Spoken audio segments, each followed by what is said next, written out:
This is the Wayne Madsen Report, the Sunday Roundup, our new Sunday night 2-hour program.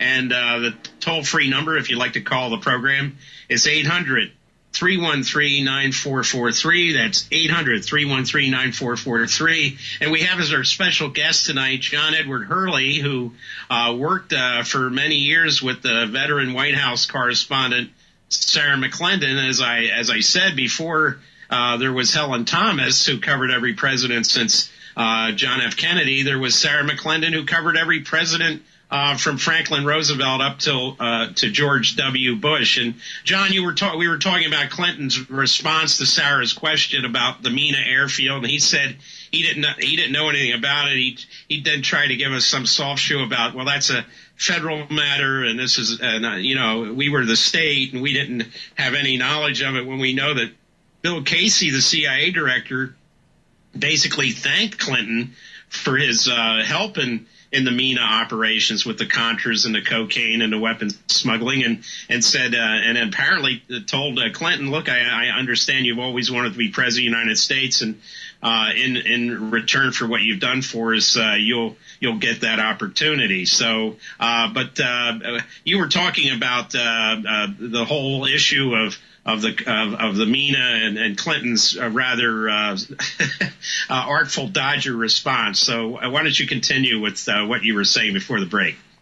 Well, see, Bill Clinton and the state government at the time, as you indicated, it was impossible to separate that network from the network of the Contras, which was, of course, a federal CIA operation in cooperation with state officials and so on. There was no question about that. As a matter of fact, when Bill Casey had a deputy director who was named Max Hugel, and right. Max Hugel was the director of operations under Bill Casey when he first became head of the CIA. When I became nervous about them having that Freedom Fighter night, and I therefore canceled it, I sent a polite letter, but just told them that he better seek another venue. Bill Casey, in the meantime, had his tumor, was unable to speak. Right. And conveniently enough for him. Yeah, but then he got the he recuperated enough to speak to Woodward, which is strained to imagination right there. Mrs. Casey said that it was impossible for Woodward to have that conversation with Casey. That she wouldn't be exactly right against her husband. But what is interesting to bear in mind, it was a few months later. In other words, I think it was maybe June of '86 when I informed them they couldn't have the Freedom Fighter night. And I think they were planning it for October, if memory serves me. And then Hazen Foster's plane went down in November, so I actually unwittingly, was the first one to to expose that Contra thing. But it hadn't bubbled up enough to cause complete apoplexy on the part of the officials running it, so they decided to have a Freedom Fighter fundraiser anyway. And right. So they went ahead and had it maybe in March of '87. They went ahead and rescheduled it for March of '87, and the host and hostess were Mrs. Casey and Max Hugel. Max Hugel, who, of course, was fired as director of operations after some information came to the attention of the CIA's counterintelligence division that Mr. Hugel had some, shall we say, questionable relationships with certain Israeli intelligence officials. Now, keep in mind that he's director of operations, so in that role, he's also in charge of the CIA's clandestine services division. At the same time, he apparently had some, let's say, unofficial contacts with members of Israeli intelligence, the Mossad. Yeah, now that of course, I have to admit that I was somewhat naive back there in '86, '87. But putting the pieces together as I mature, I see, oh my, this is really one of the chief lawyers against me.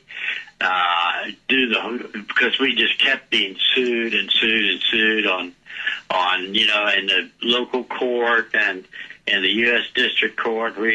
All my board was sued. Everybody was sued. Sarah McClendon was served in the VA hospital when she was 90 years old. You can believe that. But that's what they do. We know these people have no redeeming social qualities whatsoever. But the chief lawyer that was suing me, it turns out that his wife was a consultant. The chief lawyer's name was Herbert Harmon. His wife's name is Diane Harmon, and she was a nuclear consultant. Right. So when you mentioned the Bowen Amendment, well, when the Bowen Amendment came out, of course, that meant that the United States nuclear facilities couldn't get their uranium, much of which was coming from South Africa, from the Rossi mines of South Africa owned by Rio Tinto. Right. So she was the consultant on such things. So she arranged to avoid the Bowen Amendment by having, at that time, '86, '87, she was getting paid $15,000 a month to represent, to take care of this uranium problem, and that is to have it, to circumvent Bowen and have it appear to be processed and therefore not come from South Africa and come from the UK. And then she's continuing to be a consultant for Rio Tinto, which are the ones that handle the whole thing worldwide. Recently hired Henry Kissinger to smooth over their affairs with China. Yeah. So they're very powerful, and the same people that were suing me, that's the lawyer and his wife, they now have one of the Washington offices. They're using their condo for the Washington offices of the same people that are dealing in uranium. And I think this goes to show the dubious connections between the CIA and private corporations. But we've known about this for a number of years, even prior to the CIA. Marine Corps General Smedley Butler always said that the Marines were sent in to invade these countries in South Central America to be nothing more than foot soldiers for the Wall Street boys. And he blew the whistle on that. And we've had this nexus between the CIA and drug smuggling and weapons smuggling and the mining and oil interests of these large companies ever since the creation of the CIA. Yeah, and they've also, I didn't realize it because of my almost inconquerable naivete, but I didn't realize it, but they infiltrate all these domestic organizations. Oh, absolutely. So they were infiltrating the Confederate Memorial Association, and then they also infiltrated the Sons of Confederate Veterans and had them sue me, their particular camp. Right. And the United Daughters of University, they both, every organization in the world sued me over the past 20 years, but then I find out who's financing it, and I say, this is very interesting. So then I look up the members of the board, and the members of the board, guess what? One is the Thomas Moore, who is the guy that represents FN Manufacturing, Fabrique Nationale, largest manufacturer of small arms in the world. He's on the board of the people suing me. Right. Yeah, and then right. Another one that's on the board of the people suing me is Jeffrey Adicott, who is currently head. He was the legal counsel for the Special Forces in the Pentagon. At the time they were suing me, he's now the head of the Center for Terrorism Law out of San Antonio. So these are people that are connected, and I mean lethally connected. Right, and I think with what's going on with Gaddafi in Libya, it's probably an opportune time to talk about how the CIA completely washed their hands of Edwin Wilson and Frank Turple, who were agency employees who were charged with illegally smuggling war materials, including weapons, to Gaddafi in Libya, but did so with a wink and a nod from people like Bill Casey, the director of the CIA. This is an onion. If you keep on peeling it, you'll never get to the bottom layer of the onion. Yeah, Ed Wilson, of course, I've been following all these things in the courts and also, in the federal courts as well as the state courts against me. We just tried to preserve myself and the organization and my family. But, I started out with believing that the court system had some relevance to justice. But as I peel back, just in my own case, I peel back, I say, this is the Praetorian Guard. They're the ones that make sure that that justice doesn't prevail.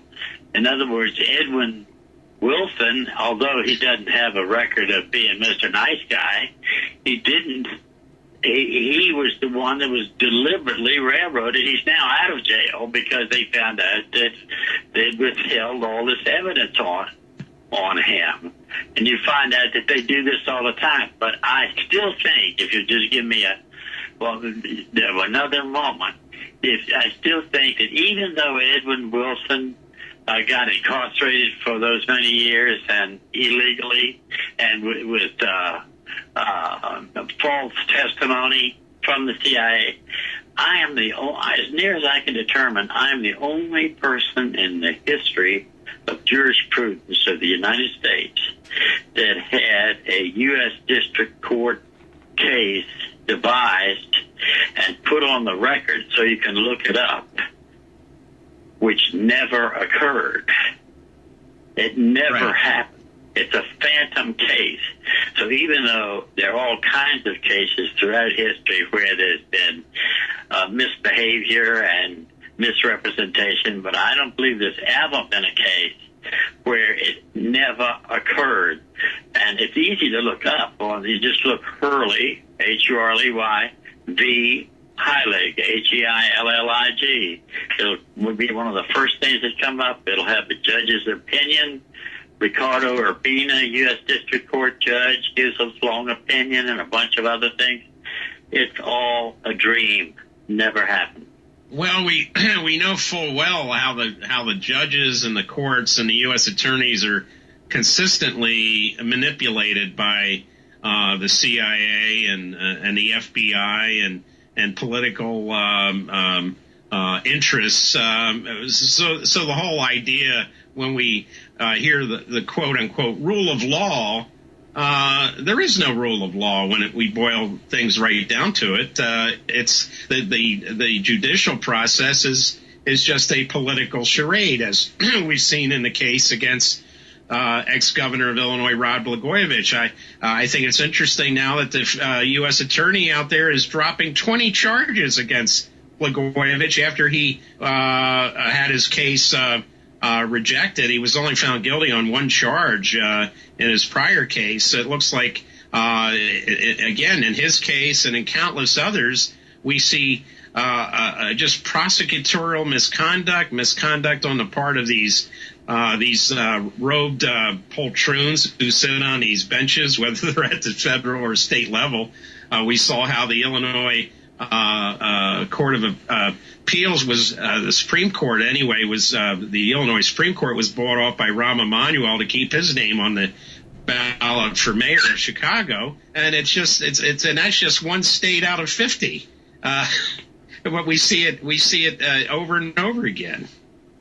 Yeah, it's endless. I mean, people don't realize it. I didn't realize it myself, because most people have to, make a living.